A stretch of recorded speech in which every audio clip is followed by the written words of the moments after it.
السلام علیکم ورحمۃ اللہ وبرکاتہ۔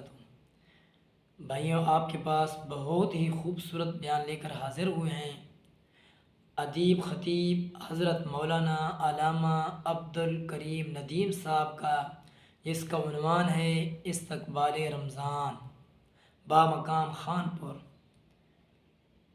آؤ چلے سنتے ہیں۔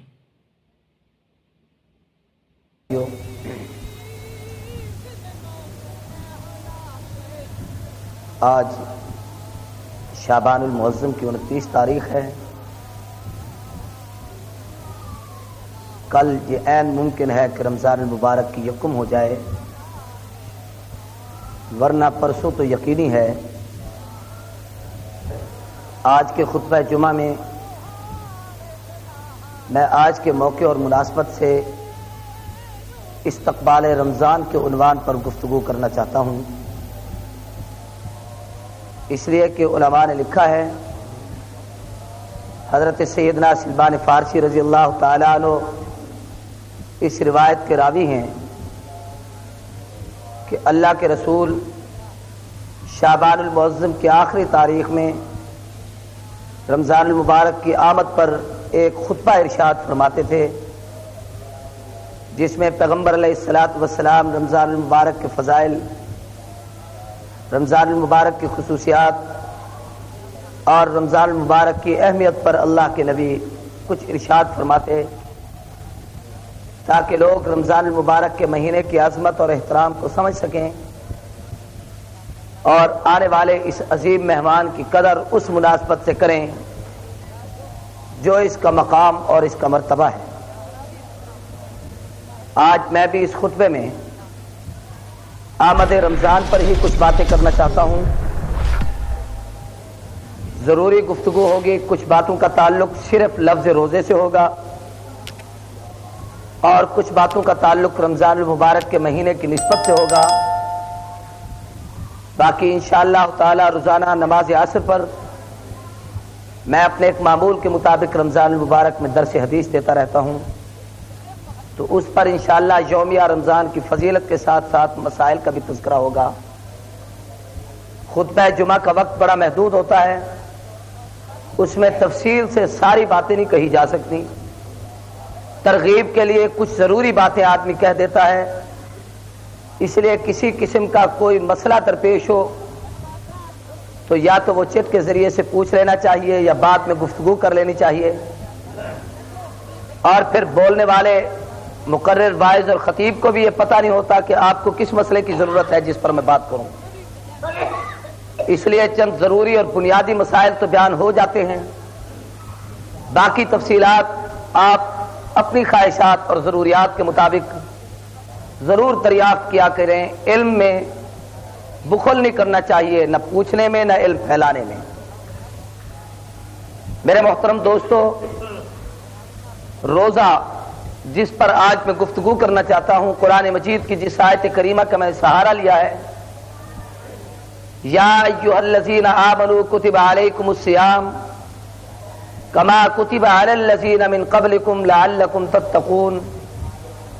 ایمان والو، اللہ نے تم پر روزے کو فرض کیا ہے جیسا کہ تم سے پہلے لوگوں پر روزہ فرض تھا، تاکہ تم لوگ متقی اور پرہیزگار بن جاؤ۔ آپ اس آیت پر غور کریں گے تو آپ کو ایک عجیب بات سمجھ آئے گی۔ احکامات کا تعلق،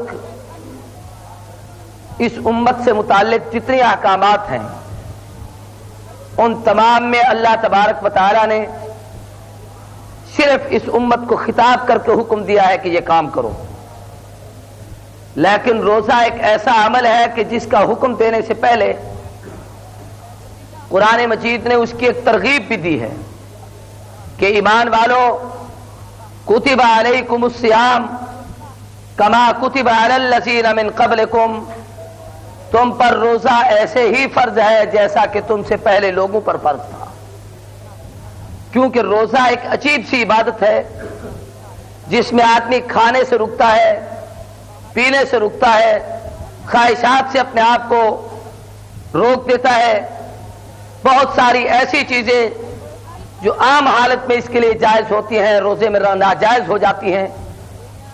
اب یہ ایک بہت بڑا بوجھ محسوس کرتا ہے کہ میں بلا وجہ کھانے سے رک گیا ہوں, پینے سے رک گیا ہوں, خواہشات پوری کرنے سے مجھے روک دیا گیا ہے, کھانا سامنے ہے کھانے کی جرت نہیں کرتا, پانی سامنے ہے پینے کی جرت نہیں کرتا, پھل فروٹ سامنے رکھے ہوئے ہیں لیکن یہ اس کی طرف ہاتھ نہیں بڑھاتا.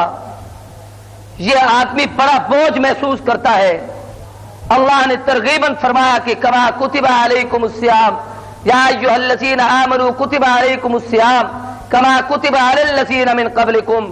ایمان والو, یہ روزے کی فرضیت جس کو تم بوجھ محسوس کر رہے ہو کہ صبح سے لے کر شام تک پورا دن کھانے پینے سے خواہشات نفسانیہ سے میں رکا رہوں, یہ صرف تم پر فرض نہیں, تم سے پہلی امتوں پر بھی فرض تھا. اگر روزہ ان پر فرض تھا تو تمہارے لیے پھر کائے کا بوجھ ہے, تم بھی اس کو سعادت اور غنیمت سمجھو. علماء نے لکھا ہے کہ پہلے جتنی امتیں تھیں کوئی امت ایسی نہیں جس پر روزے کی فرضیت کا حکم نہ آیا ہو. حتیٰ کہ حضرت آدم علیہ السلام کے متعلق مشہور ہے کہ سیدنا آدم ایام بیس کے روزے رکھا کرتے تھے, ہر ماہ کی 13, 14, 15 تاریخ کا روزہ. حضرت نوح علیہ السلام پر یوم عاشورہ کا روزہ فرض تھا. داؤد علیہ السلام کے متعلق کتابوں میں ملتا ہے کہ تواتر کے ساتھ اس انداز سے روزہ رکھتے تھے, ایک دن روزہ رکھتے, ایک دن افطار کرتے, ایک دن روزہ رکھتے, ایک دن افطار کرتے. گویا یوں سمجھ لیجئے 6 ماہ تک تو روزہ رکھا کرتے تھے, 6 ماہ افطار کیا کرتے تھے. بقیہ انبیاء علیہ السلام میں حضرت موسیٰ علیہ السلام کی قوم کو حکم تھا 40 دن کے روزے اللہ نے ان پر فرض کیے تھے. حضرت عیسیٰ علیہ السلام کی قوم آج بھی اس زمین پر جتنے عیسائی بستے ہیں اگر آپ ان سے پوچھیں اور تاریخ کا مطالعہ کریں تو جون اور جولائی کے شدید ترین گرمیوں کے مہینے میں 2 ماہ تک عیسائی لوگ روزہ رکھتے ہیں. گویا کسی امت پر روزے کی تخفیف نہیں ہوئی, روزہ سب پر فرض تھا. حضرت آدم علیہ السلام نے روزہ رکھا, نوح پیغمبر نے روزہ رکھا, ابراہیم علیہ السلام نے روزے رکھے, حضرت سیدنا داؤد علیہ السلام بالترتیب ایک دن چھوڑ کے ایک دن روزہ رکھا کرتے تھے. موسیٰ علیہ السلام کو اللہ نے 40 دن تک کوہ طور پر بیٹھ کر مسلسل روزے کے ساتھ اللہ کے ذکر کرنے کی تلقین ارشاد فرمائی تھی. عیسیٰ علیہ السلام نے اپنی قوم کو مسلسل 2 ماہ کے روزوں کا حکم دیا ہے. یہ روزے صرف امت محمد الرسول اللہ پر نہیں بلکہ پہلی امتوں پر بھی فرض تھے. اس لیے قرآن نے ترغیب کا جملہ استعمال کر کے کہا یا ایھا الذین آمنوا کتب علیکم الصیام کما کتب علی الذین من قبلکم. ایمان والو, تم پر روزہ ایسے فرض ہے جیسے پہلی امتوں پر فرض تھا. روزہ صرف آپ پر بوجھ نہیں, یہ وہ بڑی سعادت اور دولت اور نعمت ہے جو پہلے امتوں میں بھی تھی, آپ کو بھی ملی ہے. لکھا ہے کہ حضرت سیدنا آدم علیہ السلام جنت سے جب زمین پر اتارے گئے, غور کرنا بڑی عجیب بات بتا رہا ہوں, جنت کا حسن, جنت کی رعنائییں, جنت کے کمالات اور خوبیاں, جنت میں نہ پریشانی ذہنی طور پر, نہ مالی طور پر, نہ جانی طور پر آدمی کو ہوگی. یہ سارے کمالات اللہ نے آدم علیہ السلام کو جنت میں عطا فرمائے تھے اور یقیناً ہر جنتی کو جنت میں ملیں گے. بڑھاپا کبھی نہیں آئے گا, بیمار کبھی نہیں ہوگا, زندگی کبھی ختم نہیں ہوگی, کبھی کوئی پریشانی نہیں آئے گی, مسلسل نعمتیں ملیں گی اور ایسی نعمتیں جن نعمتوں پر کبھی زوال نہیں آئے گا. اتنے بڑے کمالات کو حاصل کرنے کے بعد حضرت آدم علیہ السلام جب جنت سے زمین پر اتارے گئے تو بہت بڑا فاصلہ تھا. حضرت آدم علیہ السلام سرادیپ انڈیا کے قریب کا ایک علاقہ ہے, وہاں پر اترے. حضرت سیدہ حوا جدہ میں اتری, ایک دوسرے سے دونوں جدا ہو گئے. ایک طرف تو آدم علیہ السلام کو مسلسل اللہ کا خوف, اللہ کی جلالت اور قہاریت کا ڈر کہ اللہ تبارک و تعالیٰ نے حکم دیا تھا لا تقربا ھذہ الشجرہ, اور بھول کر نشان کے طور پر قرآن کہتا ہے فنسی آدم ولم نجد لہ عزما. آدم دلی طور پر وہ کام نہیں کرنا چاہتے تھے, بھول کر کام کر بیٹھے. ایک تو اس کا خوف تھا, دوسرا پھر رفیق حیات انسان صرف ایک آدم, ایک اس کی اہلیہ سیدہ حوا, اور یہ دونوں ایک دوسرے سے اتنی جدا ہو گئے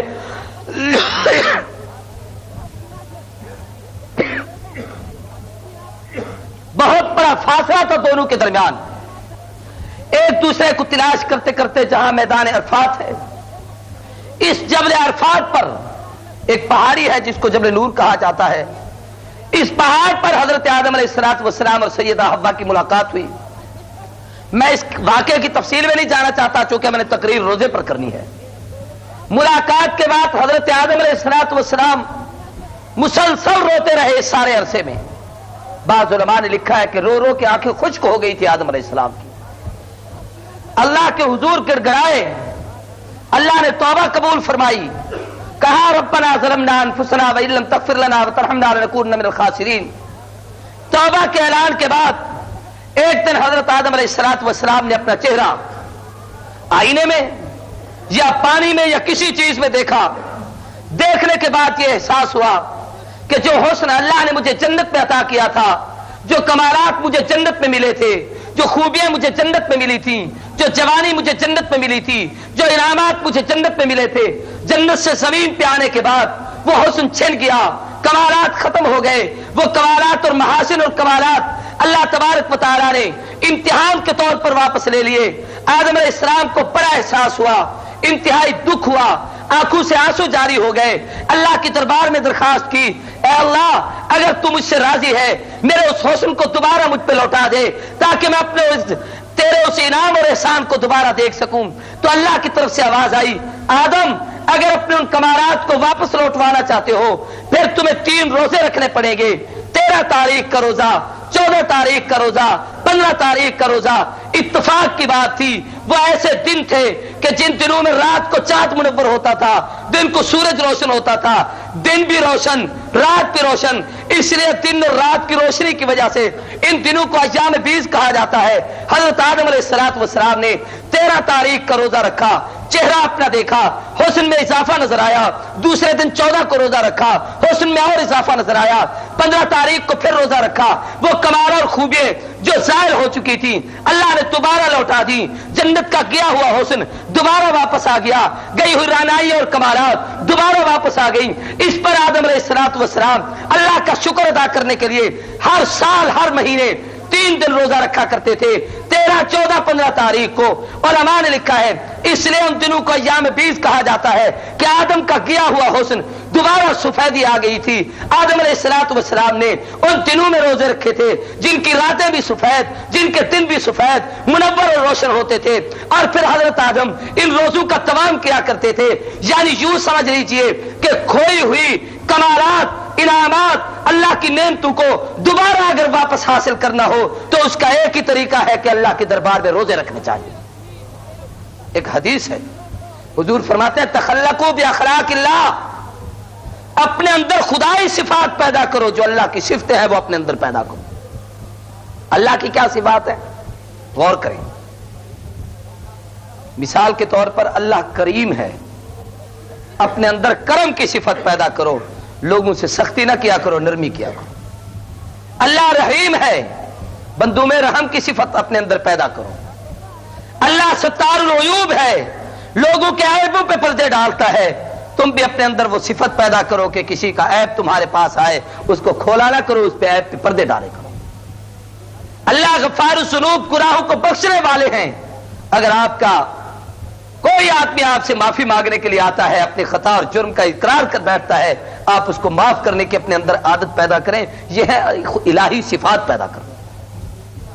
اللہ قہار ہے، اگر شریعت کا معاملہ آ گیا ہے، اپنا بیٹا کیوں نہیں، اس کو بھی اگر جوتے مارنے پڑے تو اپنی اس صفت قہاریت کا غلبہ دکھاؤ.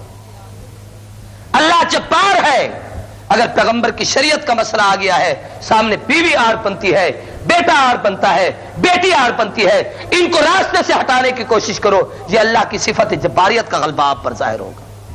یہ ہے اپنے اندر خدائی صفات پیدا کرنا. چونکہ انسان زمین پر خدا کا خلیفہ ہے، اللہ کا نائب ہے، اور نائب کا معنی یہ ہوتا ہے کہ جو احکامات افسر دے،